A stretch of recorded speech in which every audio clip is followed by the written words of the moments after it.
Erich von Manstein y Walter Model fueron dos de los generales más importantes del ejército alemán en la Segunda Guerra Mundial. Ambos eran unos auténticos genios de la estrategia y marcaron huella durante la contienda. Fueron los únicos que se atrevieron a cuestionar a Adolf Hitler. Aquí van 18 espectaculares curiosidades sobre la vida de estos dos increíbles generales. Curiosidad 1. Von Manstein y la Primera Guerra Mundial. La curiosidad número 1 muy pocos la saben, pero Erich von Manstein participó en la Primera Guerra Mundial. Es cierto que su fama se debe a lo hecho bajo las órdenes de Adolf Hitler, pero su experiencia data de algunos años atrás. Para 1914, con 27 años, fue parte del segundo regimiento de reserva de guardas imperiales del ejército alemán que efectuó la invasión de Bélgica. Sus superiores quedaron sorprendidos con sus habilidades luego del sitio de Namur. Es por eso que fue trasladado al frente oriental junto al octavo ejército, el cual estaba liderado por su tío, el general Paul von Hindenburg. Allí combatió en la Batalla de los Lagos, en la cual Alemania consiguió ingresar triunfalmente a la ciudad de Varsovia. La Primera Guerra Mundial continuó y el apellido von Manstein figuró en reconocidos enfrentamientos como la Batalla del Somme en el año 1916 y la Batalla de Riga en el año 1917. Un año después, fue reclutado para el Estado Mayor de la División de Infantería 213 que cayó en la Batalla de Reims. Una vez terminada la contienda, el alto rango militar de Alemania se hallaba por demás conforme con la tarea realizada por von Manstein, por lo que fue elegido entre los 4.000 oficiales autorizados bajo las cláusulas del Tratado de Versalles. Esto significaría un avance importante en su camino hacia el éxito militar. Curiosidad 2. ¿Von Manstein era judío? La segunda curiosidad fue una de las polémicas más grandes en torno a la figura de von Manstein. Varios miembros del alto comité nazi sospechaban de sus orígenes y barajaban la hipótesis de que fuera judío. Su apellido de nacimiento era von Lewinsky, pero luego del fallecimiento de sus progenitores, adoptó el de su tío, Georg von Manstein, quien se había ofrecido para cuidarlo. Cabe destacar que este apellido alemán había pasado por 12 generales distintos, lo cual le brindaba una destacada jerarquía. En cambio, el apellido von Lewinsky traía consigo un mar de dudas, ya que podía ser una variante de Levi, de origen judío. De hecho, se cree que su tatarabuelo Lewi podría haber sido un líder rabino en Varsovia, Polonia. Las SS investigaron los antecedentes de von Manstein en 2 oportunidades, una al principio de la Segunda Guerra Mundial y otra al final, pero no pudieron determinar que fuera judío. No obstante, se desconoce qué clase de documentos encontraron y si decidieron ocultar el secreto mejor guardado sobre sus orígenes. Otra conducta que podría llevar a la duda de que von Manstein tenía sangre judía era su inicial repudio hacia el Partido Nacional Socialista. El ya nombrado Paul von Hindenburg le cedió la Cancillería a Adolf Hitler y contó con el apoyo de su sobrino. Sin embargo, su tío falleció en 1934 y desde ese momento, von Manstein comenzó a criticar al movimiento del Führer por considerarlo excesivamente revolucionario y agresivo. A pesar de que 2 años después fue ascendido al rango de general y nombrado primer intendente, debido a sus modernas teorías acorazadas con los tanques, su diseño del poderoso cañón autopropulsado Stug, el alto rango nazi podía considerar su apellido y su repudio al régimen como prueba suficiente de judaísmo. Muchas fueron las manifestaciones que von Manstein hizo en contra de los semitas. Creía fervientemente que los judíos y los bolcheviques estaban vinculados hacia una conspiración global. De hecho, afirmaba que para detener la propagación del comunismo era indispensable eliminar a los judíos de Europa. En la Orden de Severidad de Reichenau, que redactó en noviembre de 1941, opinó que el sistema bolchevique judío debe ser aniquilado de una vez por todas y nunca más se le debe permitir el espacio vital europeo. Es la misma clase de judíos que han hecho tanto daño a la patria en virtud de sus actividades contra la nación y la civilización, y que promueven tendencias antialemanas en todo el mundo, que serán los heraldos de la venganza. Su exterminio es un dictado de nuestra propia supervivencia. Además, estaba totalmente enterado de las matanzas a judíos, pero parecía no generarle controversia alguna. Curiosidad 3. Von Manstein y el atentado contra Hitler. La tercera curiosidad está algo conectada con la anterior. Esto no hace más que confirmar que, aparentemente, von Manstein dispondría de sangre alemana al 100%. Durante la Segunda Guerra Mundial fue altamente crítico de Adolf Hitler, pero no por políticas raciales, sino por su conducta en la guerra. El 20 de julio de 1944, conspiradores alemanes intentaron asesinar a Hitler en busca de provocar un gran golpe de Estado en la reconocida y fallida Operación Valquiria. Previo al ataque, enterados de las diferencias de criterio de von Manstein, los conspiradores intentaron reclutarlo para que participe del atentado. Sin embargo, lo rechazó contundentemente. Él estaba completamente seguro de que el destino de Alemania sería mucho más próspero si lograra persuadir al Führer de que ceda la dirección de la guerra al Estado Mayor. Por tal motivo se mostraba totalmente en contra de cualquier tipo de ataque. Luego de varios años, von Manstein explicó: «Como responsable de un grupo del ejército en el campo de batalla, no me sentía con derecho a contemplar un golpe de Estado en tiempos de guerra porque, en mi opinión, ello habría llevado a un colapso inmediato del frente y probablemente al caos dentro de Alemania. Aparte de esto, siempre estaba la cuestión del juramento militar y la admisibilidad del asesinato por motivos políticos. Ningún alto comandante militar puede esperar durante años que sus soldados den la vida por la victoria y luego precipitar la derrota con sus propias manos». Curiosidad 4. Von Manstein y la invasión a Francia. La cuarta curiosidad hace mención de una mera casualidad que convertiría a von Manstein en uno de los militares más importantes de la Segunda Guerra Mundial. A principios del año 1940, luego de realizar tareas de entrenamiento para el 39º Cuerpo en Pomerania, fue invitado a un tentempié en la Cancillería de Berlín, en donde estaría el mismísimo Adolf Hitler. En una mesa de varios generales, von Manstein fue el único que se atrevió a criticar animosamente el llamado Plan Amarillo, basado en una copia del Plan Schlieffen, el cual ya había fracasado en la Primera Guerra Mundial. Se trataba ni más ni menos que de cruzar Francia a través de Bélgica para evitar el perímetro defensivo de la línea Maginot en Alsacia y Lorena. Si bien muchos generales habrían visto de mala manera el descaro que tuvo von Manstein al criticar al Führer, este último sintió admiración y curiosidad por su intrepidez. Es por eso que lo citó en su oficina, para que le expresara detalladamente su punto de vista. De este modo, propuso el Plan Golpe de Hoth, el cual se convirtió en una marca registrada de von Manstein. Este consistía en invadir primero Holanda, con el fin de atraer a las fuerzas francesas y británicas hacia Bélgica.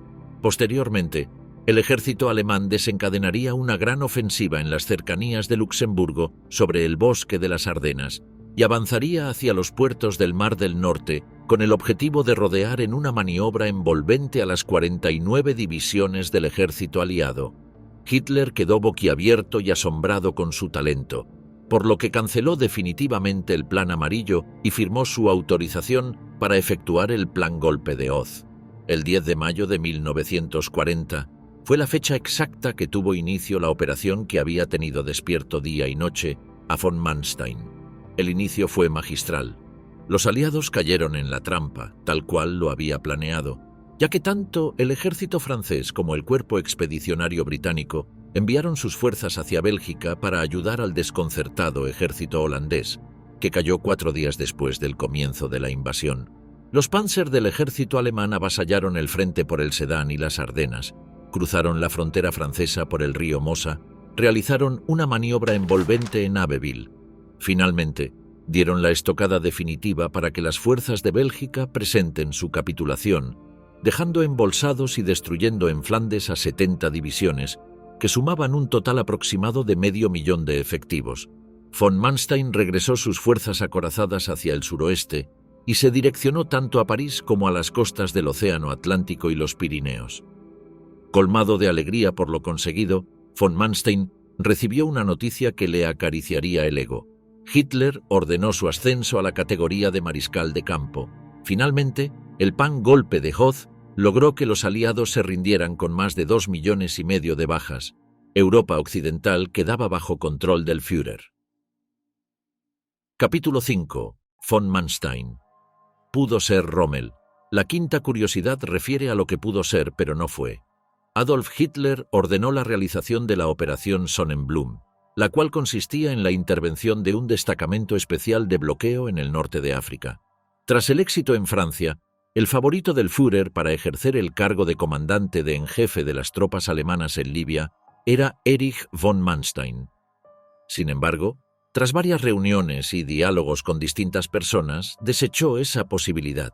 Finalmente, eligió al reconocido Erwin Rommel, uno de los máximos héroes de la batalla de Francia. Si bien Hitler valoraba las habilidades de von Manstein, consideraba que Rommel sabía con exactitud cómo inspirar a sus tropas. Capítulo 6. La gran humillación de von Manstein en la Unión Soviética. La sexta curiosidad trae consigo una particularidad notable. Durante aproximadamente un año, el alto rango alemán evitó asignarle misiones a Erich von Manstein. Uno de los hombres más prestigiosos de Hitler parecía estar relegado o en lista de espera. Sin embargo, en junio del año 1941 volvió al ruedo, esta vez para acompañar al grupo de ejército del norte al frente del general Ritter von Leeb, junto al cuerpo Panzer número 51.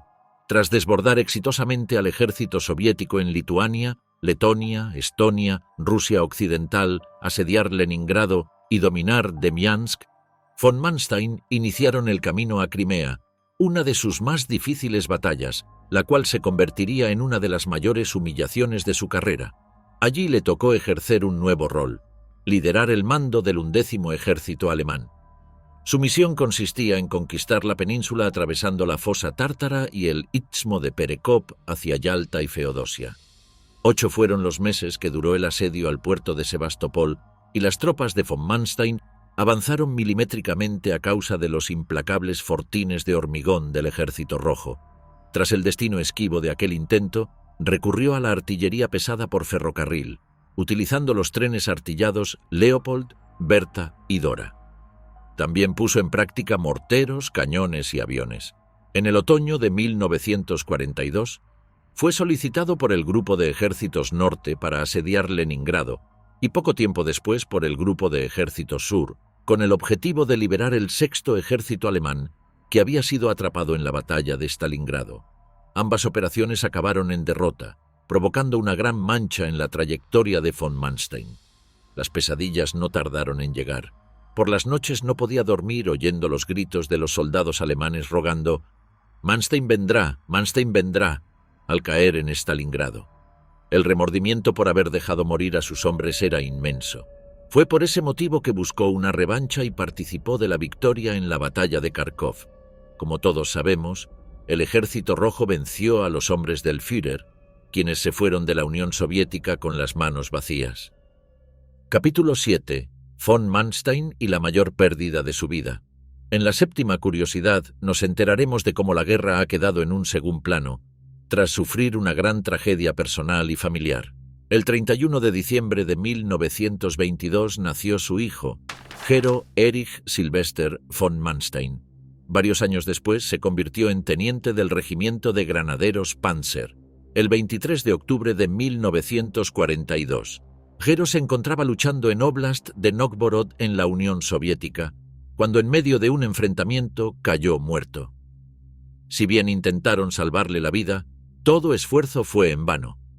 Al enterarse, Erich von Manstein sufrió enormemente la pérdida de su hijo de apenas 19 años. Sus restos fueron enterrados en el cementerio de Dorfmark. Capítulo 8. El rol de von Manstein en la posguerra. La octava curiosidad coloca a von Manstein en un rol distinto durante la posguerra.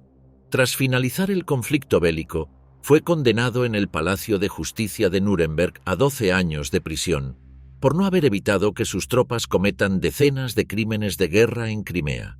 Sin embargo, solo tuvo que cumplir 3 años hasta ser puesto en libertad. Una vez fuera de la prisión, se convirtió en un miembro importante de la OTAN, específicamente en el Parlamento de la República Federal Alemana. Luego de varios discursos, recuperó su puesto de general, por lo que elaboró distintos planes defensivos que buscaban proteger al país ante un probable ataque por parte de la República Democrática Alemana, la cual se encontraba bajo el ala de la Unión Soviética. Capítulo 9. Model. El reemplazo de von Manstein. La novena curiosidad es la encargada de unir a los dos protagonistas de este video. Luego de luchar en la Unión Soviética, von Manstein se convirtió en el centro de las críticas por parte de la dirección de las operaciones bélicas en el Cuartel de Obersalzberg. El 30 de marzo de 1944 fue honrado por el Führer con la condecoración de la Cruz de Caballero con hojas de roble y espadas. Tras este importante reconocimiento, recibió la peor noticia de su carrera. El alto rango alemán le anunció su jubilación anticipada. Nada de esto lo sorprendió, ya que sabía que tarde o temprano sucedería. Lo que no se esperaba es que su sustituto fuera el general Walter Model, de quien hablaremos de aquí en adelante. Capítulo 10. La polémica personalidad de Model. Es momento de hablar de la 10ª curiosidad del video, pero la primera que refiere a Walter Model. Uno de los rasgos más notorios era su descarada personalidad. A lo largo de su carrera no tuvo reparos en mostrar sus costados más viles, desquitando su ira con quien tuviera enfrente. Era odiado por sus oficiales, quienes lo apodaron bajo el seudónimo de Cerdo. Al parecer, Model los sobreexigía y abusaba de su poder. Una de sus frases predilectas era: «Por cada problema que les surja, quiero que me presenten al menos 3 soluciones». Dicha disciplina no era recibida con simpatía por sus subordinados, pero le traía grandes resultados. Su terquedad lo definió no solo en la Segunda Guerra Mundial, sino que también en la etapa previa. Luego de comandar el 18º Regimiento de Infantería de Münster en 1921, Model se rehusó a moverse de su puesto durante 4 años, permaneciendo al frente del Estado Mayor de Artillería de la 6ª División del Reichswehr. En 1944, en plena confrontación en el oeste europeo, Model optó por no tomar en cuenta las recomendaciones proporcionadas por el general Fritz Bayerlein y decidió hacer las cosas a su modo. Acostumbrado a batallar en tierras soviéticas, fue llamado para ocupar el cargo de mariscal del Grupo de Ejércitos B en el frente occidental de Francia, para batallar contra tropas estadounidenses. Una vez en el teatro de operaciones, dio la orden de reequipar a las divisiones en primera línea. Si bien esta conducta es recomendable en la Unión Soviética, no lo es en el oeste europeo. Sin embargo, Model detestaba a los norteamericanos y los consideraba rivales extremadamente inferiores en comparación con los efectivos del Ejército Rojo. Las palabras de Bayerlein se las llevó el viento y la aviación enemiga bloqueó cualquier tipo de reagrupación táctica, al desplegar fuego de artillería. También es importante señalar el día que Model se acercó al cuartel de Rastenburg en Prusia Oriental para tener un diálogo con Adolf Hitler. Allí, le pidió refuerzos para encarar una batalla, a lo que el Führer se negó. Model, sin temblarle el pulso, le preguntó: «Vamos a ver, ¿quién manda al 9º ejército, usted o yo?». Así, Walter Model se convirtió en el único jefe militar en levantarle la voz a Hitler y lograr extraerle refuerzos. Capítulo 11. Los orígenes de Model. Para la curiosidad número 11, revelaremos detalles de la infancia de Walter Model. Su historia es particularmente sorprendente, ya que lejos está de pertenecer a una familia alineada ideológicamente a la vida militar y de la guerra. Todos sus antepasados y familiares habían estado relacionados al arte. Desde el siglo XVI se desempeñaron como grandes músicos, pedagogos de canto y organistas que solían dar conciertos en los grandes salones del Reino de Prusia, en donde Model nació. Pero de jovencito era notorio que no se le daban bien estas disciplinas. De niño asistió al gimnasio de Erfurt, pero no destacaba por su notoria debilidad física. Se educó en la escuela pública de Genzin, donde mostró cierto interés en la poesía, historia, el idioma griego y el latín. Aproximadamente a sus 12 años, conoció a un niño llamado Valentin Hube, al cual le interesaba todo lo que estuviese vinculado con lo militar. Hube invitó a Model a observar maniobras del ejército alemán. También lo llevó a conocer los campos utilizados durante la Guerra de los 7 Años, más precisamente en la batalla de Rosbach en el año 1757 y durante las guerras napoleónicas, en la batalla de Jena en 1806. Al ver semejantes escenarios bélicos, Model se sintió sumamente cautivado y comprendió que había encontrado su gran pasión. Otto, su padre, se sintió algo decepcionado, ya que pretendía que su hijo continuara con el legado musical. De todos modos, le permitió a su hijo ingresar a las Fuerzas Armadas, a pesar de que dicha decisión le costase un dineral, 700 marcos por el uniforme, más 200 marcos mensuales por la carrera de armas. Los primeros años fueron algo traumáticos para Walter Model. Su inexperiencia lo llevó a cometer errores o faltar a costumbres típicas en el universo bélico, y sus superiores lo miraron de reojo desde un principio.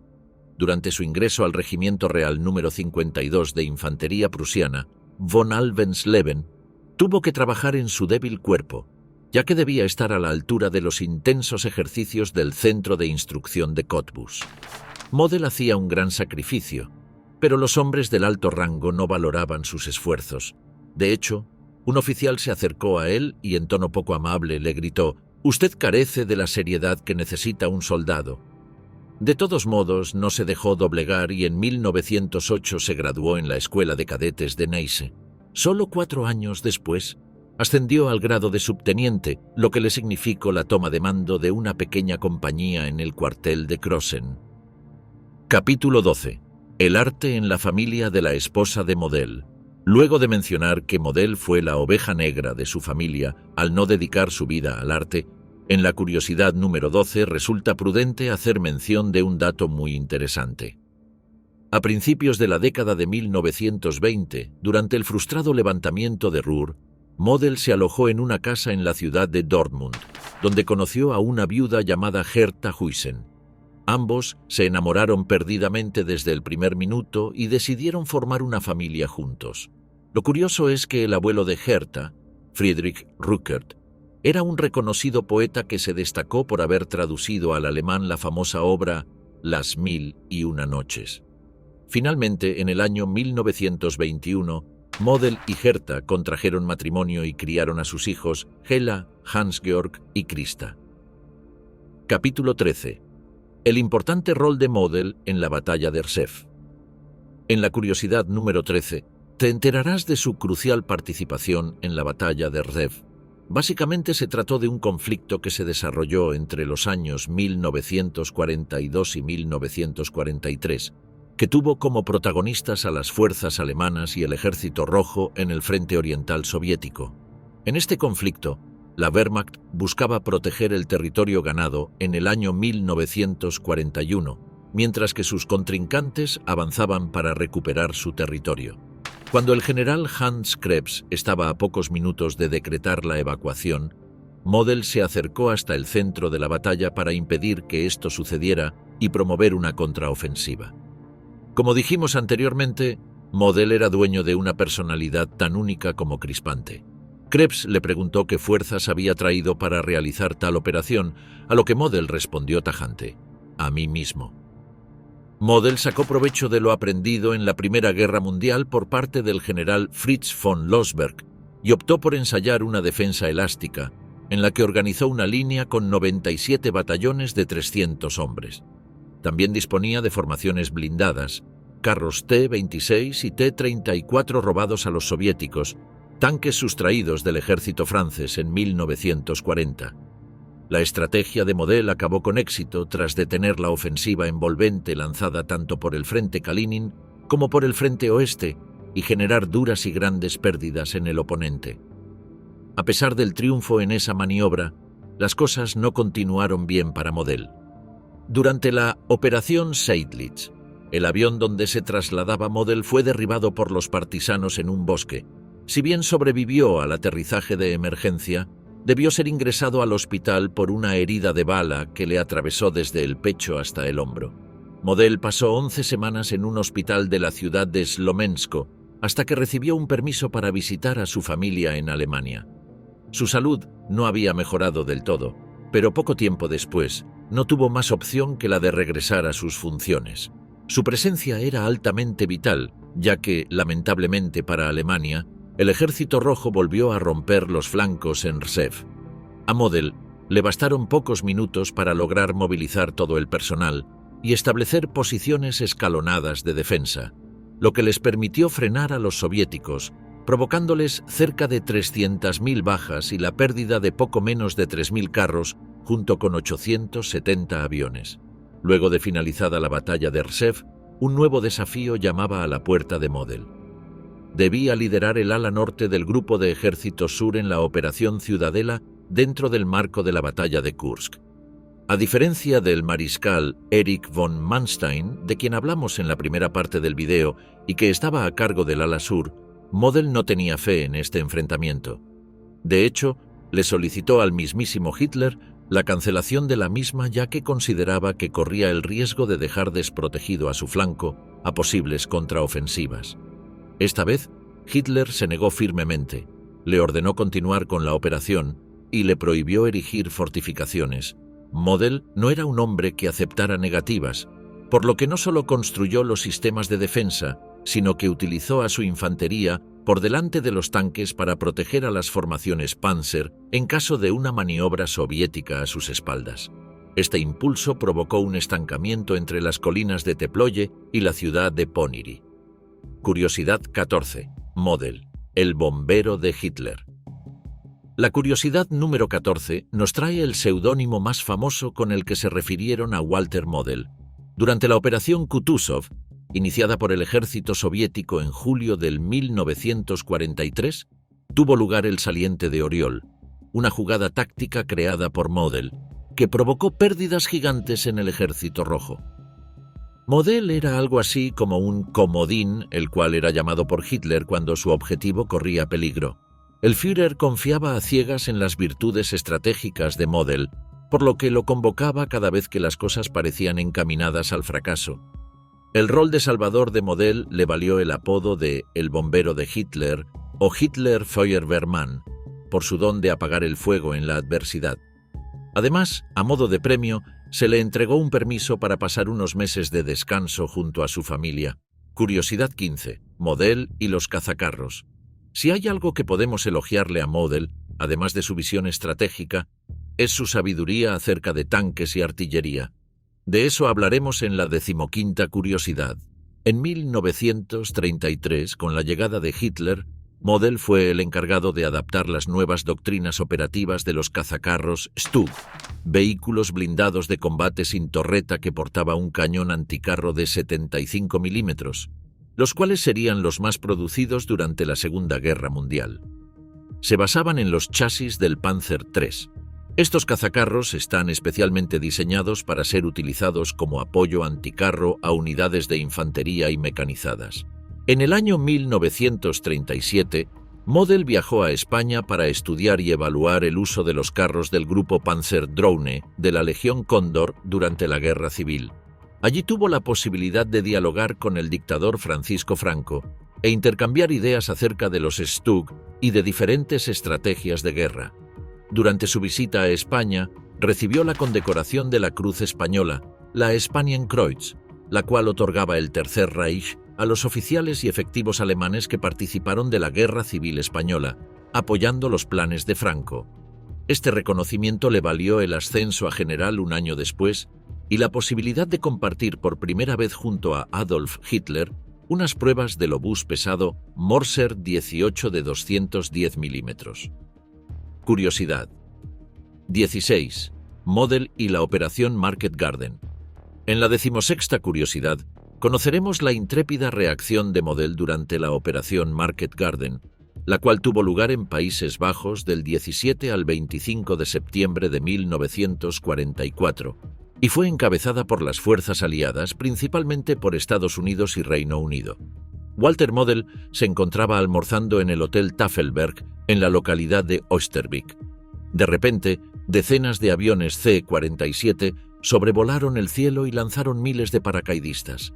Sin tiempo de reacción debido a una bomba que explotó en el jardín del hotel y reventó la copa de vino que tenía en su mano, Model abandonó su almuerzo y corrió a toda velocidad, escapando del hotel y huyendo en dirección a sus líneas. Cuando un grupo de soldados británicos lograron apoderarse del Tafelberg, percibieron que Model ya no se encontraba allí. Pero ni Model ni Alemania estaban vencidos, ya que el general conocía con exactitud el plan enemigo, gracias a que llegó a sus manos un mapa capturado. Conociendo el plan del enemigo, distribuyó a sus formaciones en todas las zonas afectadas por la Operación Market Garden y logró vencer a sus oponentes en Arnhem, Nijmegen y otras localidades, generándoles más de 20.000 bajas y la destrucción de la primera división aerotransportada británica.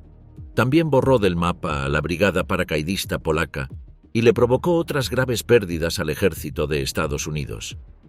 Curiosidad 17. Capitulación, traición y suicidio.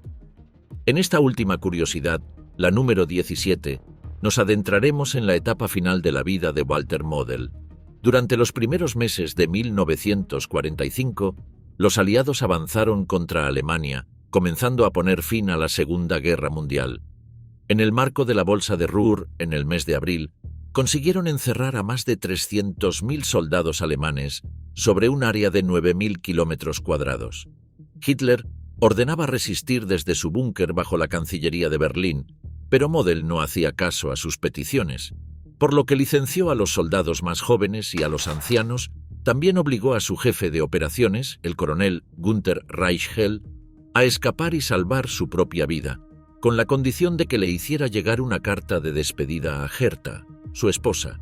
Tras la reducción de la Bolsa del Ruhr, Model se vio obligado a mudar su puesto de mando a la localidad de Waldesruh.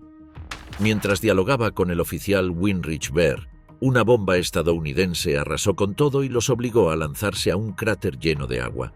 Allí, Model expresó con tristeza: «Hemos hecho todo lo que hemos podido ante el juicio de la historia. ¿Qué le queda a un comandante derrotado? En la antigüedad tomaría veneno».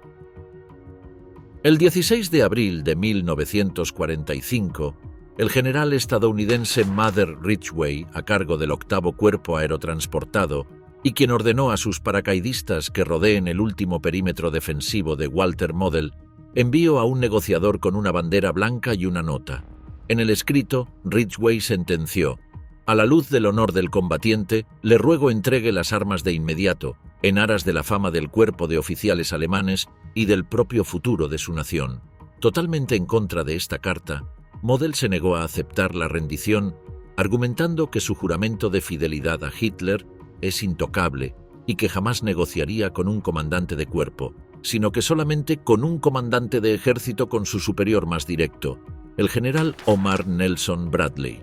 La trama dio un giro inesperado cuando el 10 de abril, la radio de Alemania definió a Model como el traidor del ejército del Ruhr, debido a que se filtraron rumores falsos y se malinterpretó una situación de aislamiento en la que parecía ser que el general le clavaría un puñal por la espalda a Hitler. Model estaba completamente indignado. Luego de entregar su vida y su dignidad al Führer, le pagaban de ese modo. Por ese motivo, y para evitar que los estadounidenses lo encuentren, organizó un plan. Al amanecer, se acomodó en la profundidad de una arboleda de un bosque, desenfundó una pistola de 6,35 milímetros y se quitó la vida, dándose un disparo en la sien. El cuerpo de Walter Model permaneció en paradero desconocido hasta que en el año 1955 un grupo de oficiales y su propio hijo lo descubrieron cerca de la localidad de Ratingen. Finalmente, lo enterraron en el cementerio alemán de Bosenach. Es así como hemos llegado al final del video. Estas fueron las 18 curiosidades acerca de la vida de Erich von Manstein y Walter Model. Escríbenos en la bandeja de comentarios para saber cuál es la curiosidad que más te ha sorprendido. Y no olvides suscribirte para enterarte de todo el contenido de nuestro canal. ¡Hasta la próxima!